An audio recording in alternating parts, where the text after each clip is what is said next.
हमारे आत्मस्वरूप सभी भाई बहन, आप सभी के हृदय में विराजमान परमपिता परमेश्वर को बारंबार प्रणाम।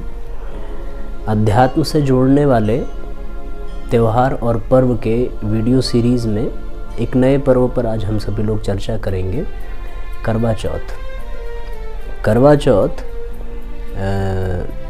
कार्तिक मास के कृष्ण पक्ष की चतुर्थी तिथि को बहुत ही विशेष पर्व के रूप में मनाया जाता है, बहुत ही विशेष व्रत के रूप में मनाया जाता है। करवा चौथ, करवा का अर्थ है मिट्टी का बर्तन। मिट्टी के बर्तन को करवा कहते हैं और चतुर्थी तिथि को मनाया जाता है मिट्टी के बर्तन के माध्यम से, तो ये करवा चौथ इसका नाम पड़ा। ये विशेष रूप से महिलाएं व्रत के रूप में इसको मनाती हैं, पर इसके पीछे उद्देश्य है पुरुषों को प्रेरणा देने का। तप निश्चित रूप से महिलाएं ही करती हैं, पुरुषार्थ इसमें महिलाएं ही करती हैं, पर उस तप का अंश, उस पुरुषार्थ का लाभ जो है वो पुरुषों के लिए होता है। इसलिए उन्हीं पुरुषों को इसका लाभ मिलता है जो इसके संकेत को समझ पाते हैं, जो इसके पीछे की छिपी प्रेरणा को समझ पाते हैं। कर्मकांड में जो भावना की प्रेरणा जब जुड़ जाती है तो उस कर्मकांड में प्राण आ जाता है। कर्मकांड तो महिलाएं निश्चित रूप से करती हैं, पर उस कर्मकांड के पीछे का जो संकेत है, उसका जो प्राण है, जो भावनात्मक उत्कृष्टता है, वो निश्चित रूप से पुरुषों को निभाने के लिए ही करती हैं। कुछ विशेष कर्मकांड इस व्रत में किए जाते हैं। दिन भर माताएं बिना जल के उपवास रखती हैं और सायंकालीन सत्र में चंद्रमा का पूजन विशेष रूप से किया जाता है, चंद्रमा का दर्शन किया जाता है और चलनी के माध्यम से चंद्रमा और अपने पति परमेश्वर का दर्शन करने की परंपरा है। यदि किन्हीं कारणों बस पति सन्मुख उपस्थित न हो सके तो उनके चित्र, उनके तस्वीर को देख करके ही इस व्रत को परिपूर्ण किया जाता है। अपने पति के ही हाथ से जल पी करके महिलाएं अपने आप को धन्य समझती हैं, अपने आप को सौभाग्यशाली अनुभव करती हैं। एक बड़ी छोटी सी प्रक्रिया इसमें और जुड़ जाती है कि जो चलनी है उसका जो आंतरिक हिस्सा है वो महिलाएं अपनी तरफ रखती हैं और उसका जो बाहरी हिस्सा है उसको चंद्रमा की तरफ या अपने पति की तरफ रखती हैं और अपने पति की तरफ रखती हैं। और जो उसका आंतरिक हिस्सा है उस पर एक छोटा सा जलता हुआ दीपक भी रखा जाता है। ये बहुत ही साधारण सा कृत्य है, बहुत ही छोटा सा कृत्य है, पर इसकी गहराई को हमें समझने की आवश्यकता है कि चंद्रमा का ही पूजन क्यों किया जाता है, चंद्रमा का ही दर्शन क्यों किया जाता है। चंद्रमा का दर्शन करने के पश्चात फिर अपने पति का दर्शन किया जाता है। उसके आंतरिक हिस्से पर जलता हुआ दीपक, और वो आंतरिक हिस्सा अपनी तरफ क्यों है और बाहरी हिस्सा जो है चंद्रमा और पति की तरफ होता है। इसको उल्टा भी किया जा सकता था। ये सारी चीज़ें इसमें निकल करके आती हैं, तो निश्चित रूप से कोई ना कोई तो रहस्य होगा ही। पता नहीं बनाने वाले ने क्या रहस्य इसमें बनाया होगा, क्या संकेत होंगे, पर आत्मचिंतन करने के पश्चात कुछ सूत्र समझ में आते हैं। इन्हें हम सबको गहराई से समझने की आवश्यकता है। साथियों, सबसे पहले हम लोग चर्चा करें चंद्रमा के पूजन की। चंद्रमा मनसो जातस चक्षुः सूर्यो अजायत। चंद्रमा का संबंध हमारे मन से है। हम यदि श्रीमद् भागवत महापुराण उठा करके देखें, और भी ग्रंथ हैं जिनको हम उठा करके देखें, उसका अध्ययन करें, तो ये निकल करके आता है कि हमारे अंतःकरण चतुष्ट है, मन, बुद्धि, चित्त और अहंकार। जिस प्रकार से चित्त के देवता नारायण हैं, अहंकार के देवता शिव हैं, बुद्धि के देवता ब्रह्मा हैं, उसी तरीके से मन के देवता जो है वो चंद्रमा है। चंद्रमा मन के इष्ट हैं, मन के आराध्य हैं, और चंद्रमा से मन प्रभावित होता है। तो चंद्रमा में 16 कलाएं होती हैं और ये घटती रहती हैं, बढ़ती रहती हैं। कृष्ण पक्ष में बढ़ती हैं, शुक्ल पक्ष जब प्रारंभ हो जाता है और शुक्ल पक्ष से हम कृष्ण पक्ष की ओर जाते हैं तो वो कलाएं धीरे धीरे घटने लगती हैं। ये कला कुछ और नहीं है, ये कला एक सद्गुण है। सद्गुणों को कला कहते हैं, उपलब्धियों को कला कहते हैं, विभूतियों को कला कहते हैं। और ये सभी उपलब्धियाँ, ये सभी विभूतियाँ, ये समस्त सद्गुण जो 16 प्रकार के होते हैं, ये हमारे चंद्रमा के भीतर विद्यमान होते हैं।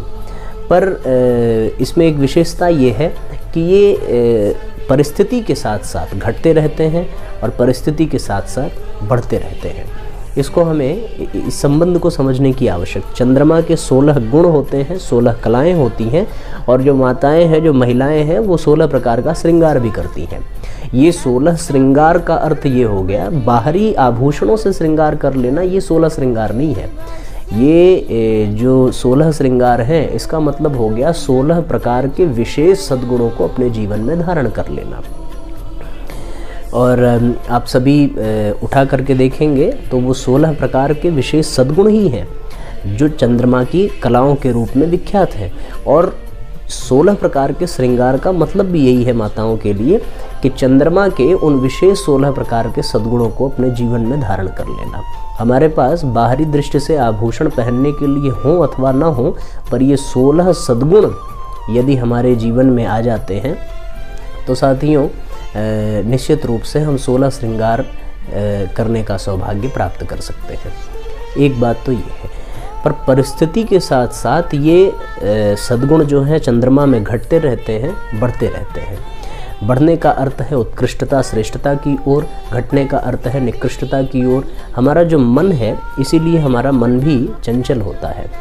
तो मन में कभी कभी विचार उत्कृष्टता के आते हैं, श्रेष्ठता के आते हैं, परिस्थितियों के आधार पर, वातावरण के आधार पर। चंद्रमा वातावरण के ही और परिस्थितियों के कारण ही तो उसकी कलाएं घटती हैं, बढ़ती हैं। और उसी परिस्थिति, उसी वातावरण के प्रभाव से हमारे मन में भी कभी कभी श्रेष्ठता की भावनाएं और विचार आने लगते हैं, कभी कभी निकृष्टता के विचार आने लगते हैं। तो हमारा मन उद्वेलित होता है, प्रभावित होता है चंद्रमा के प्रभाव से। और चंद्रमा के पूजन का एक विशेष यही है कि हम चंद्रमा के उन 16 सद्गुणों को अपने जीवन में धारण करें, उन 16 कलाओं को अपने जीवन में धारण करें। माताएं जब चंद्रमा का दर्शन करती हैं तो चंद्रमा का दर्शन करने के पश्चात उनके पीछे का भाव यही है कि चंद्रमा की वो 16 कलाएं, वो 16 सद्गुण जो हैं वो हमारे जीवन में आ जाएं, तब जा कर के हमारा ये 16 श्रृंगार करना परिपूर्ण माना जाएगा, 16 प्रकार के सद्गुण। एक बात तो ये है। दूसरा ये है कि चंद्रमा मन के देवता हैं। मन चंद्रमा के ही अनुसार प्रभावित होता है। मन के विचार कभी गिरते हैं, कभी ऊपर की ओर उठते हैं। तो एक संदेश ये भी मिलता है कि हम अपने मन को हमेशा श्रेष्ठता से जोड़ करके रखें। एक विशेष बात चंद्रमा में साथियों और देखने को मिलती है कि चंद्रमा सूर्य से ऊर्जा ग्रहण करता है और उसके बाद उस ऊर्जा को परिवर्तित करके धरती को प्रदान करता है। सूर्य से वो गर्मी ग्रहण करता है, ऊर्जा ग्रहण करता है, तेज ग्रहण करता है। लेकिन जब उसको देने की स्थिति बनती है, जब वो पृथ्वी को देना चाहता है, तो उस तेज को, उस ऊर्जा को शीतलता में बदल देता है, शालीनता में बदल देता है और उपयोगी बना करके, अमृत तुल्य बना करके वो पृथ्वी को समर्पित करता है। इसका अर्थ ये हो गया कि हम जो कुछ भी प्राप्त करते हैं, जिस स्थिति में प्राप्त करते हैं, जिस स्वरूप में प्राप्त करते हैं, उसमें थोड़ा बहुत परिवर्तन करें और अपने सद्गुणों को उसमें सम्मिलित करके, उसमें शालीनता का, उसमें शीतलता का सद्गुण विकसित करके, और तब जा करके उसको हम इस पृथ्वी को, पृथ्वी का मतलब ये है यहाँ के लोगों को समर्पित करें। और चंद्रमा के ही इन सद्गुणों के कारण, चंद्रमा की ही शीतलता के कारण यहाँ पृथ्वी पर उत्पन्न होने वाले जितने भी अन्न हैं, जितने भी अनाज हैं, जितनी भी औषधियाँ हैं, उन औषधियों में औषधीय गुण प्राप्त होते हैं। चंद्रमा की ही किरणों के कारण, शीतलता के कारण ये अनाज में पोषक तत्व की अभिवृद्धि होती है। वृक्षों में जितने भी औषधीय गुण हैं, ये सब निश्चित रूप से चंद्रमा के ही कारण हमें देखने को मिलते हैं। कि चंद्रमा उस स्वरूप को बदल करके उसको विशेष रूप से इस धरती को प्रदान करता है। एक विशेष बात हम सबके लिए ये बहुत ही प्रेरणाप्रद है ये कि जिस प्रकार से चंद्रमा सूर्य से ऊर्जा ग्रहण करता है, सूर्य से तेज, सूर्य से प्रकाश ग्रहण करता है, उसी तरीके से हम भी अपने इष्ट से, अपने आराध्य से ऊर्जा ग्रहण करें, उनके तेज को ग्रहण करें, सद्गुणों को ग्रहण करें और ग्रहण करने के पश्चात उसको परिवर्तित करके, उसको उपयोगी बना करके इस समाज के लोगों को, विभिन्न जीवधारियों को, और जिन्हें भी उसकी आवश्यकता हो उनका सहयोग करें, उनको लाभ पहुंचाने का काम करें, तो हमारे मनुष्य जीवन की सार्थकता भी इसी में है। इस प्रोसेस को, इस प्रक्रिया को हमें यहाँ पर बहुत ही गहराई से समझनी चाहिए। चंद्रमा सूर्य से प्राप्त करता है और पृथ्वी को प्रदान करता है, उसको उपयोगी बना करके। उसी तरीके से हम भी अपने इष्ट से प्राप्त करें ऊर्जा को, जो कुछ भी हमें उपलब्धियां प्राप्त हों उनको उपयोगी बना करके, उनमें अपने सद्गुणों को सम्मिलित करके हम भी समाज में और पृथ्वी पर रहने वाले सभी प्राणियों को सहयोग प्रदान करें, उससे उनको लाभान्वित करें। एक प्रेरणा तो साथियों हमें ये मिलती है। दूसरा कर्मकांड इसमें एक जुड़ जाता है, चलनी का जो हम प्रयोग करते हैं। विशेष रूप से हम देखें तो चलनी में छिद्र होते हैं और उनका प्रयोग किस लिए किया जाता है कि हम अनाज को साफ़ करने के लिए उसका प्रयोग करते हैं, और उसका जो आंतरिक हिस्सा होता है उसमें हम लोग अनाज डालते हैं और बाहरी हिस्से से अनाज जो है वो गिर करके निकल जाता है। इस प्रक्रिया में होता क्या है कि जो अनावश्यक तत्व हैं उस अनाज में मिले हुए वो छन करके चलनी में ही रह जाते हैं, और जो आवश्यक तत्व है, जो उपयोगी है, वो चलनी से बाहर निकल जाता है और उसको हम एकत्रित करके अपने उपयोग में लाते हैं। जो चलनी में बच जाता है उसको हम बाहर उठा करके फेंक देते हैं, क्योंकि वो अनावश्यक है, उसकी हमें आवश्यकता नहीं होती, वो हानिकारक भी होता है। महिलाएं चलनी के आंतरिक हिस्से को अपनी तरफ करती हैं और बाहरी हिस्से को अपने पति की तरफ करती हैं। उस चलनी पर एक छोटा सा दीपक भी रखा होता है। इस प्रक्रिया से एक संकेत निकल करके आता है, एक इसमें भावना छिपी हुई नज़र आती है, और वो ये है साथियों कि हमारे सद्गुण, हमारे दुर्गुण, हमारे व्यवहार कुशलता या हमारी अव्यवहारिकता जितना भी महिलाओं के अंदर है वो 100% अपने को समर्पित कर देती हैं अपने पति के चरणों में, और उस चलनी के माध्यम से जिसको उन्होंने अपने सामने रखा है, उस चलनी के माध्यम से वो अपने कला कौशल को, अपने गुणों को, अपनी वाणी को, अपने विचारों को अपने पति तक पहुंचाती है, अपनी भावनाओं को अपने पति तक पहुंचाती है।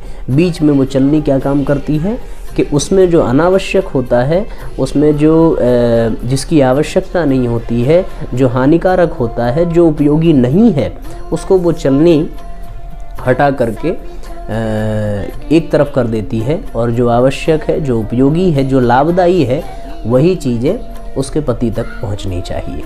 ऐसा उनका प्रयास होता है। उसमें, इस प्रयास में वो दीपक जो है एक बहुत ही महत्वपूर्ण भूमिका निभाता है।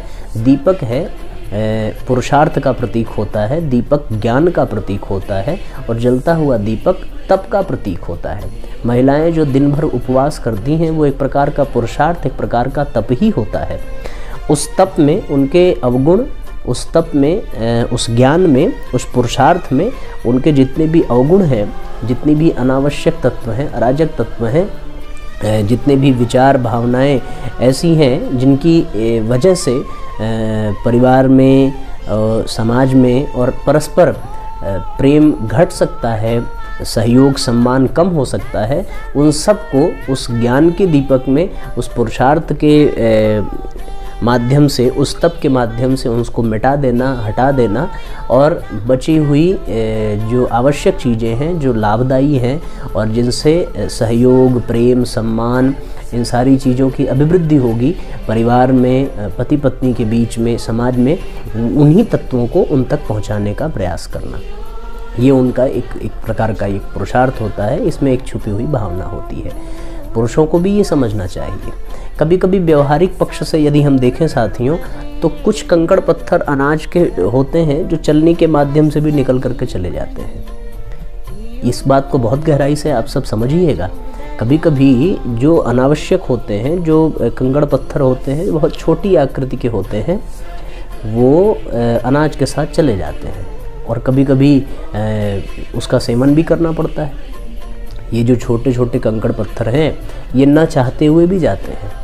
महिलाएं इतनी मृदुल होती हैं, इतनी मधुर होती हैं और इतनी संवेदनशील होती हैं कि कभी कभी अति संवेदना में, कभी कभी अति भावुकता में और कभी कभी ये जो अनावश्यक कंकड़ पत्थर की तरह से कभी कभी उनसे कोई त्रुटियां भी हो जाती हैं। तो हम लोग करते क्या है कि जैसे भी वो सम्मिलित हो जाती हैं वो त्रुटियां, तो पति की जिम्मेदारी है कि उन त्रुटियों को नज़रअंदाज करे, उसको निकाल कर बाहर करने का प्रयास करे और उतनी ही विनम्रता से, उतनी ही सरलता से, उतनी ही शालीनता से अपने पत्नी के सद्गुणों को बढ़ाने का पूरा प्रयास उनको करना चाहिए। छोटी छोटी घटनाएं आज पति पत्नी के बीच में दीवार जैसा काम करती है। हमने तो बहुत सारी घटनाएं ऐसी देखी हैं कि मुझे याद आता है, पति भोजन करने बैठा, उसकी पत्नी ने भोजन उसको परोस दिया और दाल में थोड़ा सा नमक ज़्यादा हो गया था उस दिन। ये थोड़ा सा जो नमक ज़्यादा हो गया था, ये वही सिंबल है उस चीज़ का जो चलनी में छोटे से कंकड़ पत्थर कभी कभी चले जाते हैं। तो उसमें हुआ क्या कि दाल में नमक ज़्यादा, पति को क्रोध आया, उसने जलती हुई दाल उठा करके अपने पत्नी के ऊपर फेंक दी और जब पत्नी के ऊपर फेंकी, पत्नी ने खुद को बचाने का प्रयास किया, उसका पाँव फिसला और सर दीवार से टकरा गया। 2 दिन कोमा में रहने के पश्चात उस पत्नी की मृत्यु हो गई। कारण क्या था? दाल में थोड़ा सा नमक का ज़्यादा हो जाना, जो कि अनजाने में हुआ था। कोई भी जान करके ऐसा नहीं करेगा।